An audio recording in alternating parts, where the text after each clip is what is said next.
আউযুবিল্লাহি মিনাশ শাইতানির রাজিম। আসসালামু আলাইকুম ওয়া রাহমাতুল্লাহি ওয়া বারাকাতুহু। অনেকে জিজ্ঞেস করেন যে সালামের জন্য কি ওযুর প্রয়োজন রয়েছে? সালাম করতে গেলে কি ওযু করতে হয়? ওযু থাকলেই কি সালাম দেওয়া যায়? তাছাড়া যারা খানা খাচ্ছেন, তাছাড়া যারা পানাহার করছেন, এমত অবস্থায় কি সালাম দেওয়া যাবে? সালাম যে কোনো সময় দেওয়া যাবে, তাতে কোনো সন্দেহ নেই।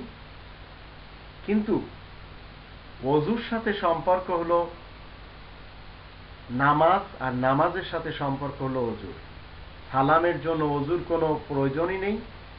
কোরআনে ৫ নম্বর সূরা আল মাইদার ৬ নম্বর আয়াতে আল্লাহ বলছেন, ইয়া আইয়ুহাল্লাযীনা আমানু ইযা কুমতুম ইলাস সালাত, তোমরা যারা ঈমান এনেছো শোনো, যখন তোমরা সালাতের জন্য দাঁড়াবে তখন তোমরা ফাগসিলু উজুহাকুম, তোমাদের চেহারা ধুয়ে নেবে, ওয়াইদিয়াকুম ইলাল মারাফিক, আর দুই হাত বন্ধুত্ব করার স্থান পর্যন্ত ধুয়ে নেবে, ওয়ামসাহু বিরুসিকুম, মাথা মুছে নেবে তোমাদের, ওয়ারজুলাকুম ইলাল কাবাইন, আর উভয় পা গ্রন্থি পর্যন্ত মুছে নেবে। এটি হচ্ছে ওযু। কিন্তু সালামের জন্য আল্লাহ রাব্বুল আলামিন এই ধরনের কয়েদ করেননি, এই ধরনের অর্ডার তিনি কোরআনে রাখেননি।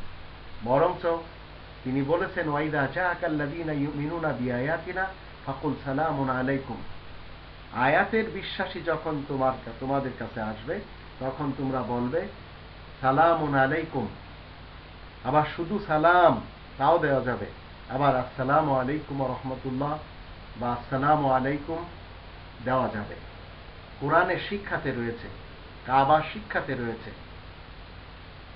তাহলে সালামের জন্য ওযুর কোনো প্রয়োজন নেই। মুসলিমিনরা ওযু ছাড়াই সালাম দিতে পারবে, যে কোনো সময়, খাবারের সময় হোক, পানাহারের সময় হোক, উঠার সময়, বসার সময়, শোয়ার সময়, প্রত্যেকটি সময়ে আপনি সালাম দিতে পারবেন, যদি মুসলিম হন অপর কোনো মুসলিমকে।